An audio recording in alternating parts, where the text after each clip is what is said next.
Assalamualaikum warahmatullahi wabarakatuh. Wassalatu wassalamu ala asyrafil anbiya wal mursalin wa ala alihi washabbihi ajmain.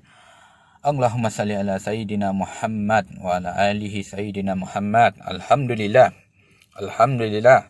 Segala puji bagi Allah Subhanahu wa taala. Sekali lagi kita berpeluang untuk berjumpa dan saya juga berpeluang untuk berkongsikan satu lagi pengalaman tentang penanganan gaib ataupun gangguan gaib yang dihadapi oleh si pasien. Penanganan ini berlaku selama 8 hari dan melalui video call. Bagi saya penanganan ini amat berat sebab terlalu jarang saya mendapat pasien yang sebegini. Terlalu jarang. Mungkin setengah orang bagi mereka cuma petik jari mungkin sudah settle, tapi bagi saya penanganan ini amat berat. Jadi saya cuma akan kongsikan sedikit saja cerita. Takut kalau saya cerita banyak akan menimbulkan aib pula. Saya cuma akan cerita tentang teknik penanganan. Satunya teknik penanganan, kedua apa yang berlaku dari hari pertama hinggalah hari ke-8. Jadi saya akan cerita tentang teknik penanganan dulu. Yang pertama tekniknya ialah tarik sukma. Teknik tarik sukma. Kedua teknik Rabithah Al-Fatihah. Yang ketiga teknik Nur Ilahi ataupun Nur Muhammad SAW. Keempat teknik penguncian portal-portal gaib. Dan yang kelima teknik mata batin. Teknik itu diulang-ulang saja. Alhamdulillah Allah SWT mudahkan urusan dan akhirnya selesai. Pada pagi ini saya tanya pasien bagaimana keadaannya. Alhamdulillah sihat-sihat saja dan tidurnya pun enak-enak sahaja. Jadi cerita pasal penanganan apa yang berlaku pada hari pertama, kedua, ketiga. Pada hari pertama, kedua, ketiga pasiennya memang tidak boleh kontrolkan diri sebab terutama hari pertama kedua tu, pada hari pertama kedua sebelum mula ruqyah sudah mula muntah-muntah, terus muntah. Dan hari ketiga tu ada membaik sikit. Sebab mungkin semua kotoran gaib yang berada di tubuhnya mulai berkurang. Jadi pasien pun mula ada membaik sikit. Jadi hari ketiga tu ada sedikit berbeza daripada hari pertama kedua. Kerana hari ketiga tu selepas penanganan walaupun tidak dibacakan apa-apa, si pasiennya merasakan ada sesuatu yang ingin keluar, iaitu berjalan-jalan dari tenggorokan hinggalah ke dadanya. Jadi beliaunya membaca salawat Rabithah. Alhamdulillah benda tu hilang atas izin Allah Subhanahu Wa Taala. Pada hari keempat bila saya tengok kondisi pasien ada okey sikit dan beliau mampu melawan benda yang gaib yang berada di tubuhnya atas izin Allah SWT, hatinya mula menguat dan atas izin Allah SWT lagi sekali, jin yang masuk sendiri melalui tubuh ini jin yang masuk sendiri melalui tubuh pasien yang sudah berada dalam tubuhnya sekitar 30 tahun kalau tidak silap. Dan jin tu masuk ketika beliau berada di Malaysia. Sudah 30 tahun. Akhirnya keluar. Dan jin leluhur pada hari keempat tu pun keluar juga. Pada hari kelima beliau masih lagi berasa tidak enakan badannya. Tidak enak. Jadi diruqyah lagi sekali. Bila diruqyah lagi sekali, ini jin yang dikirim. Berbeza dengan yang kemarinnya, jin yang masuk sendiri, ini jin yang dikirim. Bila ditanya sejak kapan, rupanya sejak dari rahim lagi sudah pun dibuatkan tumbal untuk mengekalkan kecantikan ataupun awet muda lah kononnya lah, wallahu alam bisawab. Lalu hari yang ke-6 dukunnya tidak puas hati. Lalu di hari ke-6 tu ada berlaku perlawanan sikit. Sampailah si dukunnya pun kewalahan dari dihantar jinnya yang paling kuat. Lalu jinnya yang paling kuat ni menyatakan ingin masuk Islam. Saya fikirkan disuruh oleh dukunnya, disuruh oleh tuannya untuk menentang saya. Tapi bila masuk ke dalam pasien, beliau kepanasan sebab menggunakan teknik cahaya kan. Jadi cahaya itu akan menghakis semua tenaga negatif yang berada di tubuhnya ibu tu. Bila jinnya kepanasan masuk saja terus minta masuk Islam tanpa banyak bicara kerana api yang berada di dalam tubuh pasiennya.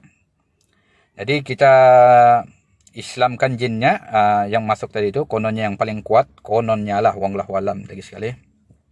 Wallahu alam. Jadi hari ketujuh ada pelik sikit berlaku. Ya, pada mulanya jin kita ruqyah macam biasa kerana ada sedikit yang macam ada something yang kita macam terlepas pandang. Rupanya ada buhul-buhul yang berada di suaminya serta anaknya belum lagi dilepaskan. Jadi hari ketujuh tu kita lepaskan semua buhul-buhulnya serta buhul-buhul yang berada di sekitar rumahnya maupun di dalam ataupun luar rumahnya. Alhamdulillah Allah SWT mudahkan urusan. Lalu pada hari ketujuh tu sebelum akhirnya ruqyah pada hari ketujuh tu masuk satu makhluk yang tidak dihantar, tapi dia masuk makhluk jin yang membuat perjanjian sama dukun tu, menyatakan bahawa dukun itu akan mati beberapa hari lagi jika anak ini sembuh total. Lalu ringkaskan cerita, perjanjian antara dukun sama anak ini pun terlerai, dan jin kalau tidak silap dia sebut Ratu Pantai Selatan, kalau tidak silap Ratu Pantai Selatan. Jadi rundingan berlaku secara baik. Lalu jinnya keluar. Bila keluar, alhamdulillah pada hari itu pasien tu boleh dikatakan sembuh total. Tapi pada hari ke-8 tu berlaku lagi ruqyah. Yang ini rupanya dari dukun yang lain, bukan yang sama, bukan dukun yang sama, tapi dukun yang berlainan.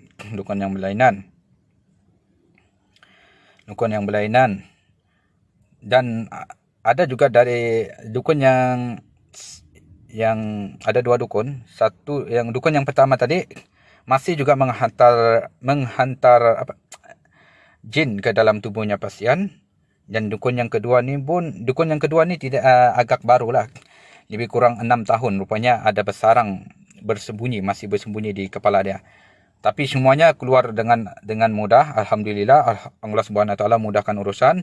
Semuanya mudah sangat untuk masuk Islam. Yang saya lebih fokuskan ialah yang dukun yang pertama tadi. Sebab apa? Saya terpaksa menarik sukmanya ke dalam badan pasien. Kerana nyawanya hampir nazak. Jadi saya mau sebelum dia pergi meninggalkan dunia nyata ni, saya ingin sangat-sangat dia mengucapkan 2 kalimah syahadat. Alhamdulillah atas izin Allah SWT, dukunnya insaf dan mengucapkan 2 kalimah syahadat. Alhamdulillah. Segala puji bagi Allah. Apa yang saya ingin tegaskan di sini, pentingnya kita sentiasa berlembut dengan sesama makhluk. Senang cerita sesama makhluk lah. Kita manusia kah, jin kah, haiwan kah. Yang penting sesama makhluk. Sentiasa berlembut. Yang kedua, sentiasa memberi semangat pada pasien. Memberi semangat pada pasiennya. Agar dia kuat menghadapi dugaan yang berlaku. Ketiganya, yakin pada Allah. Yakin pada Allah. Kerana segala-galanya atas izin dia. Atas izin Allah Subhanahu Wa Taala. Maka mesti ada kebaikan yang terselit di sebalik kejadian. Walau seburuk mana pun kejadian itu berlaku, pasti ada secungkil kebaikan yang terselit. Secungkil kebaikan. Bersama-sama ini saya masukkan sedikit video penanganan pada hari ke-6. Sebab pada hari ke-6 tu kebetulan ada extra handphone, jadi boleh rakam sedikit. Tapi saya akan ambil sedikit saja untuk mudah-mudahan sedikit ini mampu memberi pengajaran kepada kita semua. Dan semoga bermanfaat untuk kita semua juga. Dan saya sertakan sedikit chat saya bersama pasien. Okey, semoga video ini memberikan kita manfaat. Sekiranya ada banyak kesilapan, memang saya banyak kesilapan sebab saya manusia biasa. Saya cuma makhluk Allah Subhanahu Wa Taala. Maafkan saya. Dan semoga kita semua diberikan rezeki, ditambahkan ilmu pengetahuan serta keimanan agar ketakwaan kita bertambah kepada Allah Subhanahu Wa Taala. Okey, saya ucapkan Assalamualaikum warahmatullahi wabarakatuh. Allahu Akbar. Di mana-mana. Ini bentuknya apa nih? Kelejengking juga? Bukan, Ustaz. Apa? Ular.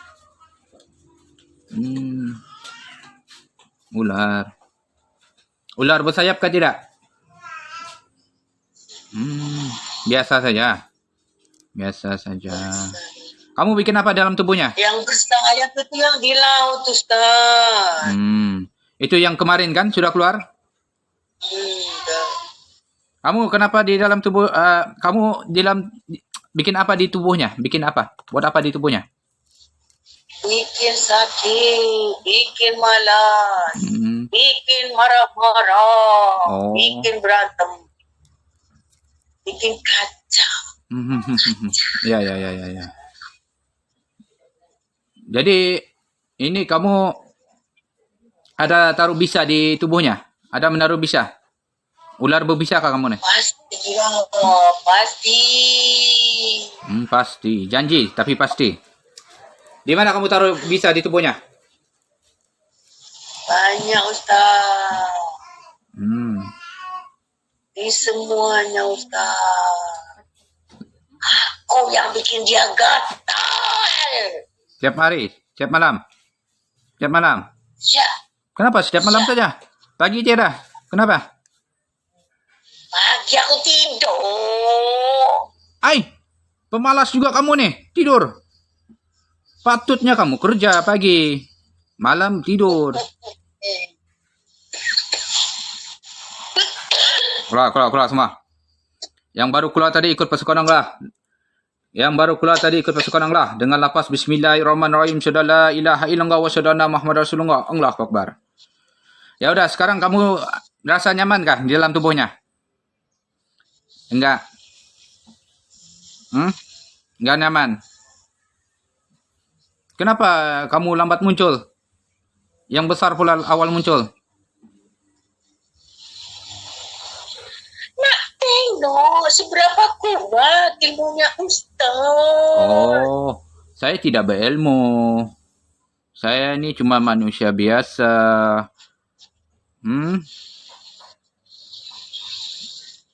Saya ini cuma wasilah. Kamu memang pandai. Kepandaian itu milik Allah. Kepandaian itu milik Allah. Jadi kamu ni, kalau saya pandai maksudnya kamu bodoh. Kamu ikut cakap Tuhan kamu. Hah? Bangsa kami ini Hmm. kalah sama orang seperti kamu, Ustaz. Begitu. Oke. Kalau begitu